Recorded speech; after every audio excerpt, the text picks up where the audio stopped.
your belief in yourself must be earned. It must be earned. And the only way that we can believe in a future is when we feel the emotion associated with it. Because if you feel the emotion associated with it, your body is your unconscious mind. It's so objective, it does not know the difference between the real life experience that's creating that emotion and the emotion that you're creating by thought alone. And so you're giving your body a taste emotionally of the future. And the stronger the emotion you feel, the more you remember that future. And you literally are embossing the circuitry for you to believe in it more. So if we default and become the victim of our life, and we say that some person or some circumstance or some condition is causing me to feel this way and to think this way, the moment we become angry or frustrated or guilty or unworthy or afraid or anxious, we can't believe in that future any longer. Those emotions are associated with past memories. And those emotions cause us to behave as if we were in our past, make choices that are equal to our past, and believe in our past. And more people believe in their past than they believe in their future. And it's so much easier to forget your vision of the future than to remember it. And so if that's the truth, then if you understood that this emotion that you're feeling is really a creative emotion, living in fear and living in anger and living in hostility and hatred and judgment and resentment, that has nothing to do with your future. It has everything to do with the past. And so the problem is that we get addicted to those emotions that keep us connected to the past, and there's a story that goes with that past. And so many people believe in that story, and why not believe in a different story? And it usually takes crisis or trauma or disease or diagnosis or loss for people to finally make up their mind to change. But that default that takes place so seamlessly when we feel the emotions of our past causes us to think the same way, to act the same way, and to feel the same way. And how you think, how you act, and how you feel is called your personality. And your personality creates your personal reality. That's it. That's it. So the present personality who's sitting here today called you is created the present personal reality called your life. That's the truth. So if you wanted to create a new personal reality, a new life, you would have to change your personality. And the first step in that is becoming conscious of your unconscious thoughts, those thoughts that say, I can't, it's too hard, I'll never change, it's my ex's fault, it's whatever, It's always the ex.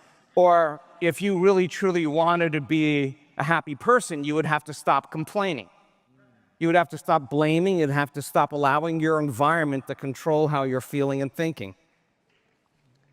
And if you truly wanted to become a new personality, you would have to decide that the emotion of lack cannot belong in an abundant person. Oh, this is where the rubber hits the road now. Because how could you believe in a future that you haven't seen yet? And the end product of an experience in three-dimensional reality is called an emotion. And so most people wait for their wealth to feel abundant. They're waiting for their new relationship to feel love. They're waiting for their success to feel empowerment. They're waiting for their healing to feel wholeness or gratitude. That's the old model of reality.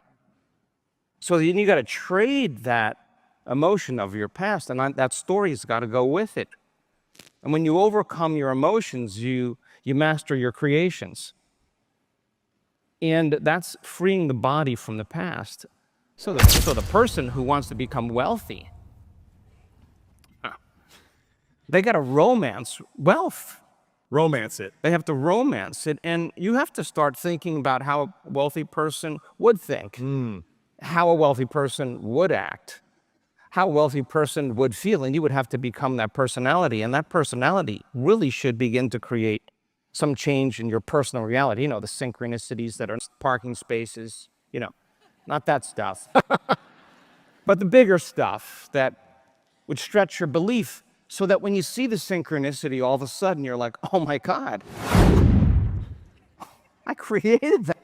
Is that possible that I actually created that? Now you start believing more that you're the creator of your reality instead of the victim of your reality. And that's the truth.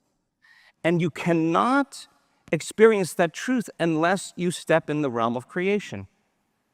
And in order for you to arrive at that wealth, you have to make a very clear decision that that person who wants the wealth and who is in lack of having it is going to have to make a lot of changes to finally run into that goal or vision of their wealth.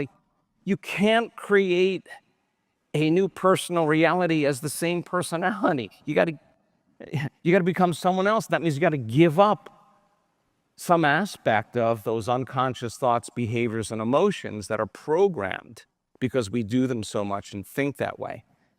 And that's the hard part of change. When people do the work, I want to be really clear. They don't do the meditations to heal.